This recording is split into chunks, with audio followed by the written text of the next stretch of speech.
Hello everyone, this is Professor CC19, and welcome to the 8th episode of Let's Play Candy Crush.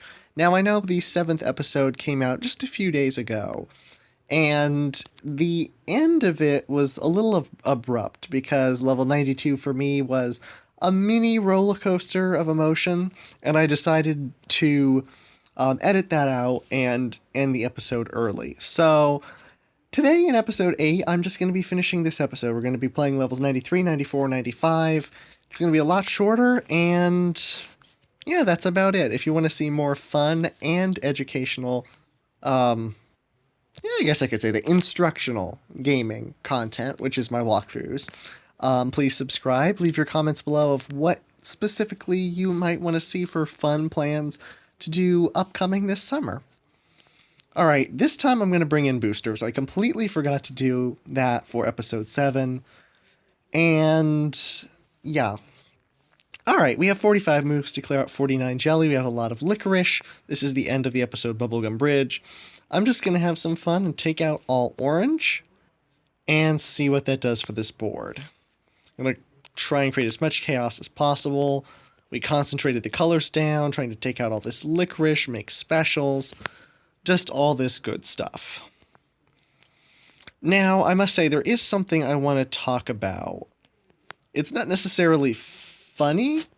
It's actually something that's really aggravating for me, and it's something I think that people really should be aware of right now.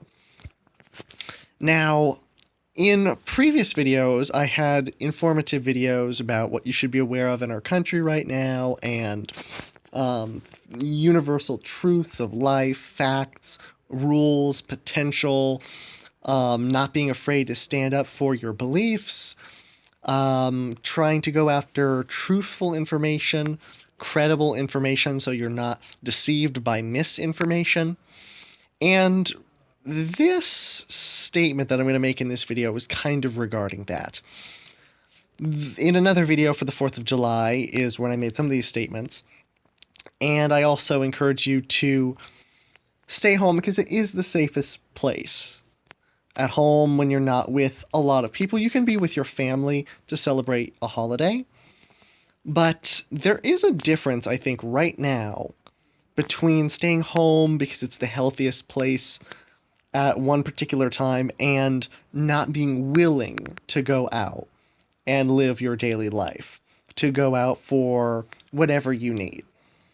Now, I'm not encouraging you to go out to places that you don't have to go, because avoiding large groups of people is still the healthiest thing to do right now. And yes, I'm just going to keep the boosters here. But I went out the other day. I went out to the store, and I looked around and I thought, I am not afraid. I'm not afraid, and I want to say that I'm very pleased that pretty much everybody else in the store, I don't think was afraid. I didn't have a sense of fear, and other people didn't give me a fearful vibe while I was in the public place, the store. And for me, that's very reassuring, because the more people are not afraid of going out and living their daily lives, that means the less people are buying into the hysteria that's spread often on the mainstream media. Now, I've spoken out before. I don't speak out for or against any political candidate, but I do think that overall the mainstream media is very one-sided.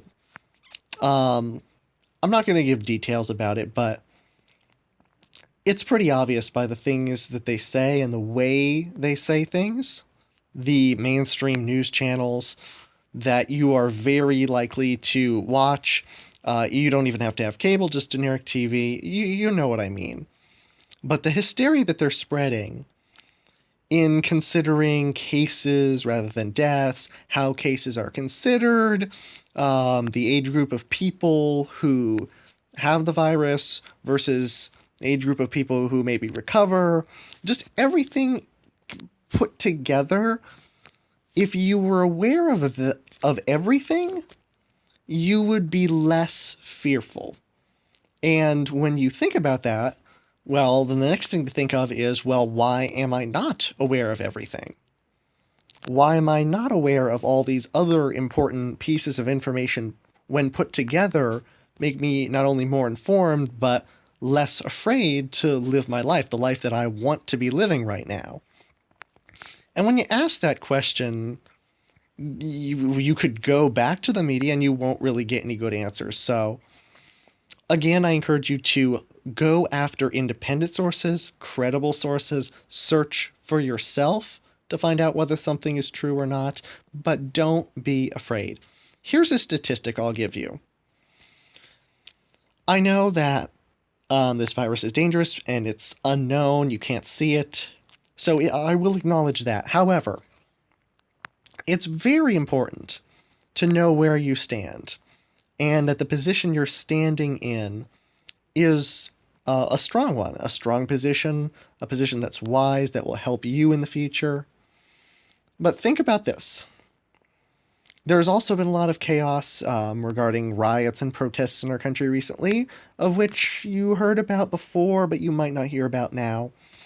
The important thing to consider is when there are two things that are both dangerous, a virus and violence.